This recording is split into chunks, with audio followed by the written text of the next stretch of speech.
حضور میں جو شخص جھوٹ اور جھوٹے کام نہیں چھوڑتا، اللہ کو کوئی ضرورت نہیں کہ وہ بھوکا اور پیاسا رہے. یہ روزے کا مقصد نہیں ہے بھوک اور پیاس کاٹنا. بھوک اور پیاس کے بعد وہ جو نتیجہ ہم نے اس کے اوپر غور کرنا. دیکھیں آپ کوئی بھی کام کرتے ہیں تو اس کا محاسبہ کرتے ہیں. ایک چھوٹی سی ریڑھی لگانے والا بھی ہم نے دیکھا ہے وہ صبح اٹھ کے جو ہے فجر سے پہلے منڈی میں پہنچ جاتا ہے، وہاں پر جا کے کام کاج کرتا ہے اور فروٹ خریدتا ہے، لا کر ریڑھی پہ رکھ کر جو ہے وہ کڑکتی دھوپ میں سارا دن بیچتا ہے. تو بعض اوقات ہم روڈ سے گزرتے ہوئے دیکھتے ہیں کہ شام کے وقت وہ پھل کی ریڑھی لگانے والا بھی جو پیسے گن رہا ہوتا ہے. یار وہ گھر جا کے بھی گن سکتا ہے، لیکن یہاں پر کیوں گن رہا ہے؟ کہ وہ جو صبح 4 بجے اٹھا تھا، منڈی گیا تھا، کڑکتی دھوپ میں سارا دن کھڑا ہوں، گلا جو ہے وہ میرا خراب ہو گیا آوازیں لگا لگا کر. تو اب میں ذرا دیکھ تو لوں کہ جو سارے دن کی محنت ہے اس سے نتیجہ بھی مجھے ملا کہ نہیں ملا. اب صبح جانے سے پہلے پہلے وہ یہ محاسبہ کر رہا ہے کہ مجھے وہ نتیجہ ملا کہ نہیں ملا، کوئی پروفٹ ہوا کہ نہیں ہوا. ہر کاروبار کے اندر انسان اس بات کا محاسبہ کرتا ہے. آج دوسرا روزہ مکمل ہونے کو جا رہا ہے. میں اور آپ ذرا ایک لمحے کے لیے آج جب بستر پر لیٹیں تو میں اور آپ محاسبہ کریں کہ وہ جو نتیجہ تقوی کی صورت میں ہم نے حاصل کرنا تو وہ بھی حاصل ہوا کہ نہیں ہوا. یہ ایسا تو نہیں ہے کہ ہم نے صبح سحر کی اور سحری کرنے کے بعد ہم نے اے سی آن کیا اور ہم جو ہے وہ بستر پر لیٹ کے 3 بجے تک خوب نیند ہم نے پوری کی اور ہم اٹھے تو ہم نے کہا بھی تو 4 گھنٹے باقی ہیں، چلو ذرا ایک ٹیلی ویژن پر جو ہے وہ ہم مووی دیکھ لیتے ہیں، 3 گھنٹے اس طرح گزار لیں گے. اور پھر ہم نے دیکھا بھی ایک اور گھنٹہ پڑا، ہم نے کہا چلو یہ رمضان ٹرانسمیشن والوں نے بھی کافی ہلا گلا کیا ہے، اب گھنٹہ ان کے ساتھ گزارتے ہیں. پھر 7 بجے ہم نے افطار کیا اور پھر ہم جا کے پان شاپ پہ بیٹھ گئے، ہاتھ میں بوتل اور منہ میں سگریٹ رکھ کے ہم نے کہا نہیں روزے بڑے مشکل ہیں جی، بس میں نے رکھ لیا ہے. نہ فجر پڑی، نہ ظہر پڑی، نہ عصر پڑی، نہ نفس کا محاسبہ ہوا، نہ آنکھوں کی طہارت ہوئی، نہ کانوں کو جو ہے وہ فحش کلام سے بچا سکے. تو یقیناً پھر ہم اگر شام کو محاسبہ کریں گے تو ہمیں وہ تقوی کی دولت نہیں نظر آئے گی.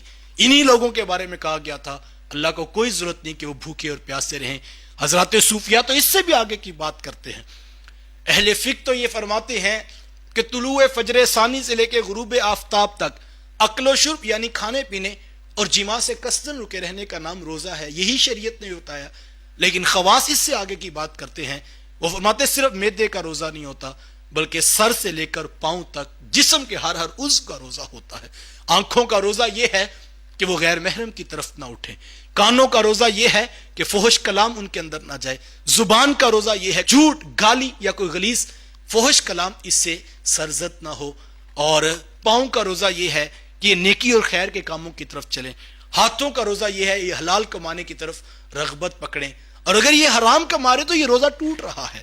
اس پر محاسبہ کرنا. مجھے اچھی طرح یاد ہے بچپن میں ہم جب شاید ابھی روزے فرض بھی نہیں ہوئے تھے تو گرمیوں کے روزے تو سکول جایا کرتے، تو جیسے ہی آنا تو جو ہے وہ تھکے ہونا تو کبھی لیٹ جانا تو ظہر کی نماز تھوڑی تاخیر سے ہو جانی یا کبھی جماعت سے رہ جانی. تو ماں جی نے یہ جملہ کہنا اور کہنا بیٹا کہ یہ کوئی روزے نہیں ہوتے.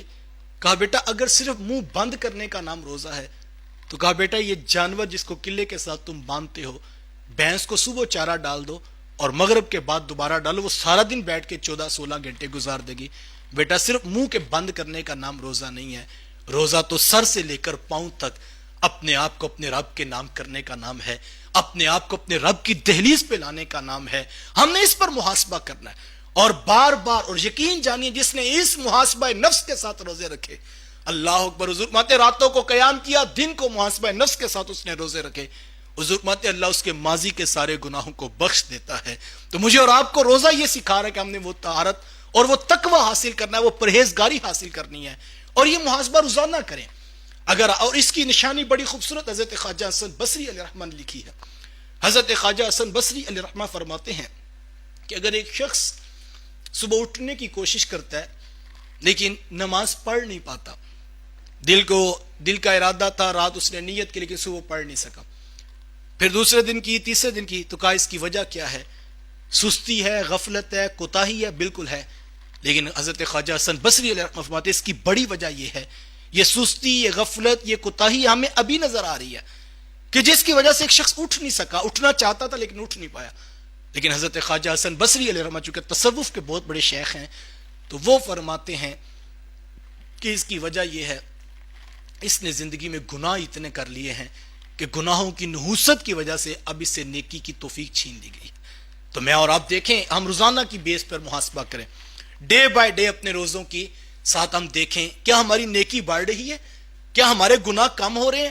اگر تو روزے ایسے گزر رہے ہیں، اگر آپ نے پہلے روزے میں 5 صرف فرض نمازیں پڑھی اور آگے آگے کرتے کرتے آپ کو تہجد میسر آ گئے، کرتے کرتے آپ کو راتوں کا قیام مل گیا، چلتے چلتے 20-22 دن بعد آپ کو آنکھوں کی طہارت مل گئی، آپ کو کانوں کی پاکیزگی مل گئی، آپ کو زبان کا سچائی کا نور نصیب ہو گیا، تو سمجھیے آپ کے روزوں کا جو تقویٰ تھا وہ آپ کو حاصل ہو رہا ہے.